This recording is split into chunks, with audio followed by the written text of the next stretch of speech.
Мына өзбек ағайындардың тойына барсаң, кішкентай балдарын спортпен жарыстырып, рахаттанып, мәз болып қарап отырады. Телефон тігіп, велосипед тігіп. Балдар аны турникке тартудан 200 рет гир көтеруден жарысып. Біздікілер қатымен қалай билеу керек екенін үйретіп жатыр біздің тойларда. Кімнің қатымен билеген жақсы екенін үйретіп жатыр біздікілер әлі. Әлі есіміз жинай алмай тұрмыз ғой. Міне тура сол сияқты ағайындар, барлық ауылда жақсы жігіттер бар.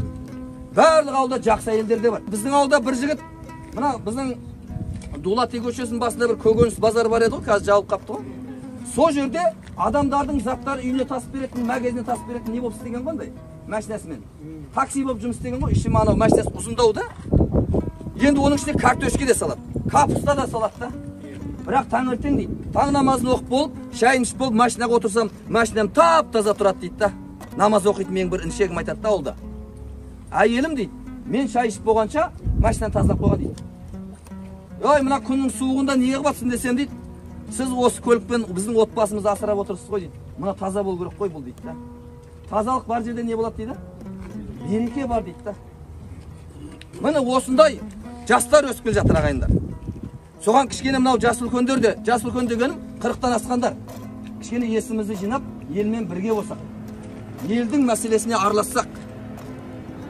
Бір әкімге салып қойып, бір биге салып қойып, бір молдаға салып қойып, біреудің баласы уағабис болып кетсе, молда не қарап отыр? Свет жанбай қалса, әкім не қарап отыр? Түнде қаңған баласына участковый не қарап жүр? Жұмыс істемейді бұл деп. Ана оқымайтын мектептегі баласына кім кінәлі? Рахат айту кінәлі адамдар жетеді, бірақ мен кінәлі емеспін, Құдайға шүкір, менде кінә жоқ. Кінәлі аналар, анау. Мен емеспін, менде Құдайға шүкір. Вообще кінә жоқ қой менде ше. Қазір сондай қоғамда өмір сүріп жатырмыз. Мына бір мәселені көп ауылда қозғадым, тағы айта салайын, білім саласын айта салайын. Мына Торғайдың даласында білім берген Ыбырай мектеп салып алып, байлардың берген ақшасымен, басқалардың берген ақшасына мектеп салған. Біздікінде емес қой әрине енді. Сол заманға лайықты мектеп салған. Сөйтіп балдарды оқытқан кезде жасы нешеде болған Ыбырайдың? 20 жасында балдар оқытқан, қатынамай жатып, өзіне үй салмай жатып. Сонда 20 жасында Ыбырай қазақтың баласын оқытуға кіріскенде айтқан екен. Мен қазақтың балдарын оқытуға кіріскенде аш қасқырдың қойға шапқандай кірістім деген сөз бар. 20 жасында.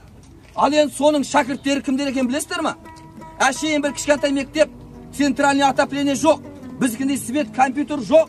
Сол мектепте оқып шыққан балдардың кім екен білесіздер ма? Алихан, Міржақып, Мағжан, Ахмет, танисыздар ма осы жігіттерді? Бір мұғалімнің жасаған еңбегімен бүкіл Қазақстанның территориясын белгілейміз, шекарасын. Тәуелсіздік құрамыз деп шыққан Алихандар оқыған соның қолында. Бар ма қазір Алихандар, Ыбырайлар бар ма қазір? Мектебіміздің нашар болатын ма? Неғып шықпай жатыр Ыбырай мен Абайлар.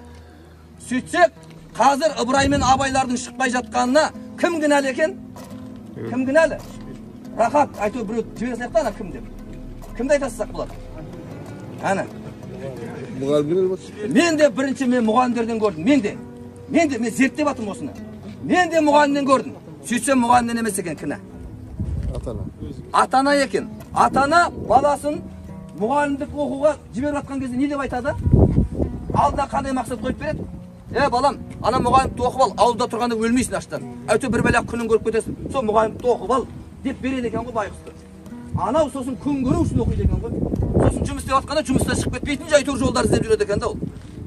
Ал Ыбырай сияқты алдына мақсат қойып бергенде ғой ата-анасы. Балам, сен мұғалімдік оқуды таңдап тұрсың. Елдің, халықтың баласы 11 жыл білім алу аманатын кім мойнына арқалайын деп тұр? Мұғалім мойнына арқалайын деп тұр. Сен мұғалімсің болашақ.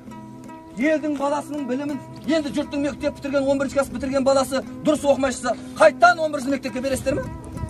Қайттан бересіздер ме? Соны қайтадан берілмеу үшін, уақыты дұрыс болу үшін, ана аманатқа қиянат қылмай, сен оқытқан кезде ертең елге қызмет қылатын балдар шығаруың керексің ғой сен. Деп барып, ана оқуға түсірген кезде, қазір Ыбырайдың қаншауы, Абайдың қаншауы өмір сүріп жататын еді. Қатынға сөзіміз өтпей жатыр ғой қазір. Қатынға сөзіміз өтпей жатыр ғой. Шындап келген, мен 100% деп атқан жоқпын. 60-70% десем өтірік бар ас па? Көп айттым ба, аз айттым ба? Аз айттыңыз. Ағайындар, есімізді жинайық. Біреу өліп қалса, өлді болды емес. Пайғамбар саллаллаху алейхи ва саллям айтады, ана қабірдің тыныш тұрған сіздерді алдап қоймас,